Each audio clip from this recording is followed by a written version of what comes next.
Hello again. This is National Master Kem Yang here with another game.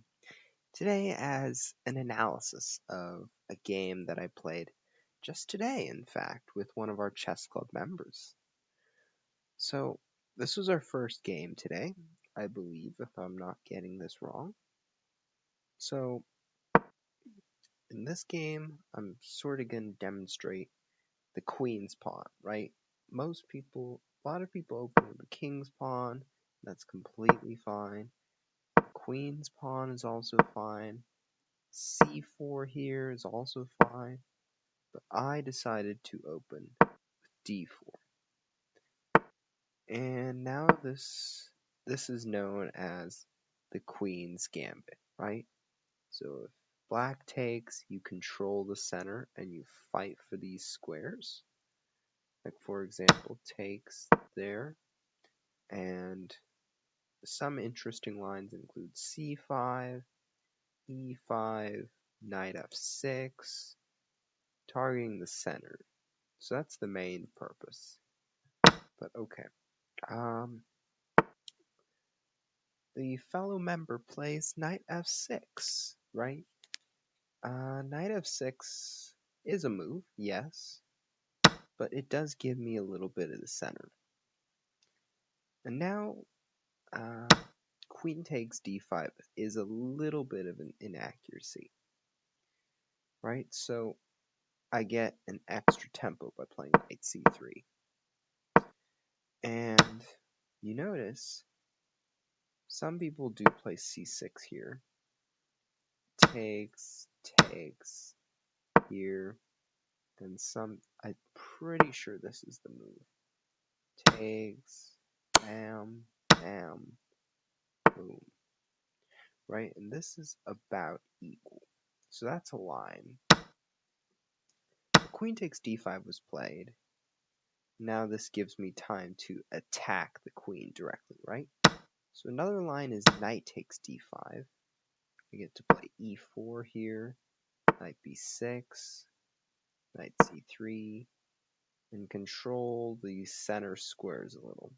So black usually develops by fianchettoing the bishop and playing the knight here and getting the pawn break in, but it's a little bit tricky. So in the game, I did get this knight in with tempo, and now I play this e4 move, right? Control the center again, like the basic principles say. Okay, knight c6 now. Now this allows a little bit of trouble because now it gives me the chance to push. Right? I could choose to get the knight to defend this pawn, or I could choose the bishop to come out.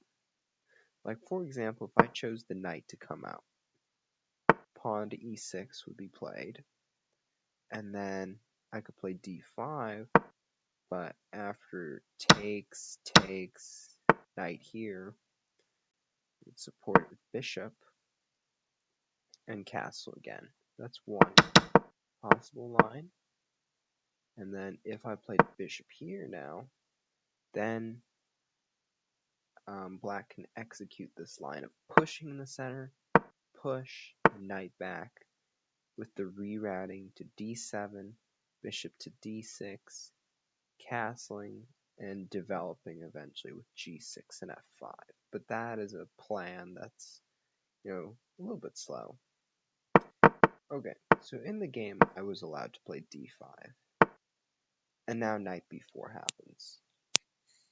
And unfortunately, this move does blunder a knight.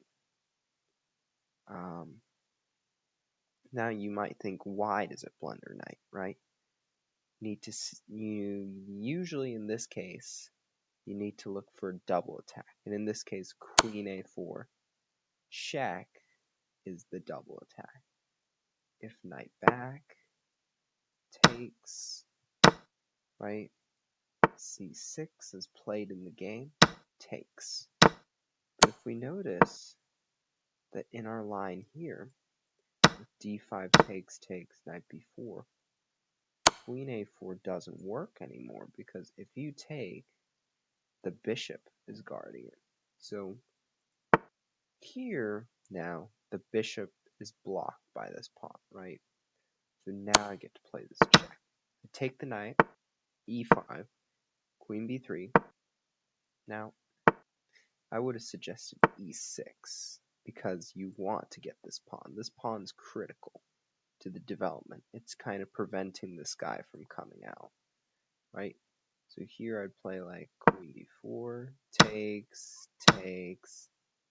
Maybe, yeah, you could take this way, but then that leaves the b5 square vulnerable.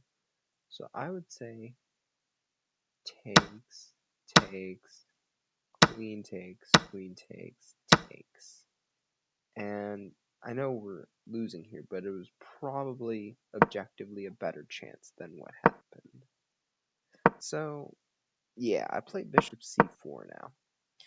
And what I'm trying to do here is I'm trying to target the f7 square. Now, I could have done it in the same order. Takes, takes, and bishop here. It's essentially the same thing, but I wanted to sort of hide the threat, you know, just make sure that maybe my opponent would not see it. And in this case, yes, it happened, right? This pawn really fooled people. Now, magician pulls the hat trick, takes, and yes, now my opponent successfully defends against the threat, but it's a little bit too late. So now I take this pawn. So some of these lines were kind of weird. Like, I looked at this, takes this, but there's this move. And then there's this, right? So it's all crazy and jumbled up. So I was looking at queen d4 right away, but that simply falls into check, right? So you probably want to start off with a check, takes, queen check, king e1, and now the rook has to go back. And this is the clear win for white. So I guess what had to happen happened. Takes, takes. Now, I could have taken this, but I thought maybe I could develop my pieces first. Get my knight out, queen e7, good move, threatening to take the pawn, but I played check.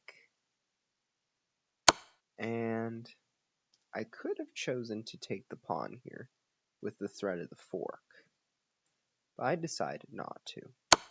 I just decided, why not check him? He probably has to move to the side, right?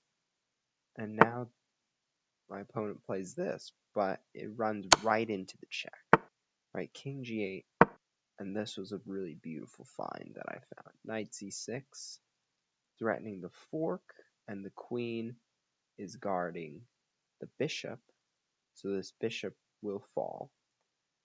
And it does. Queen f7.